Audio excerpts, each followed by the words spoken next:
Selamat pagi Indonesia. Anda menyaksikan seputar Bali terkini pukul 10 WITA bersama saya Pratnya Wiguna. Sejumlah kasus bentrok antar ormas yang terjadi di Denpasar mendapat perhatian serius dari Polresta Denpasar. Kapolresta Denpasar, Kombes Polisi Hadi Purnomo berjanji akan menyelesaikan masalah ormas dengan cara persuasif. Meski demikian, penegakan hukum tetap dilakukan jika gesekan antar ormas kembali terjadi. Kapolresta Denpasar Kombes Pol Hadi Purnomo menyatakan pihaknya telah bersimak-rama dengan dua ormas besar di Bali, yaitu Baladika dan Laskar Bali. Langkah ini merupakan salah satu upaya persuasif yang diharapkan menggugah kedua ormas agar terus serta menjaga keamanan dan kedamaian. Meski demikian, Hadi Purnomo menegaskan, polisi tetap melakukan penegakan hukum jika pergesekan antara ormas kembali terjadi.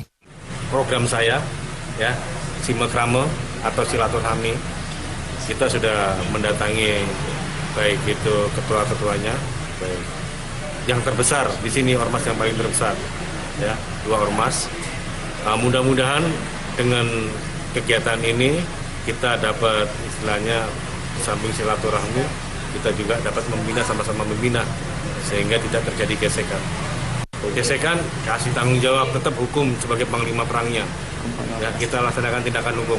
Kalau memang masih bisa persuasif, kita laksanakan persuasif.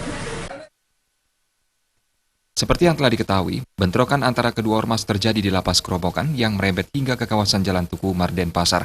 Akibatnya 4 orang tewas dan beberapa orang lainnya mengalami luka. Meski kedua petinggi ormas telah sepakat berdamai, sejumlah gesekan kembali terjadi.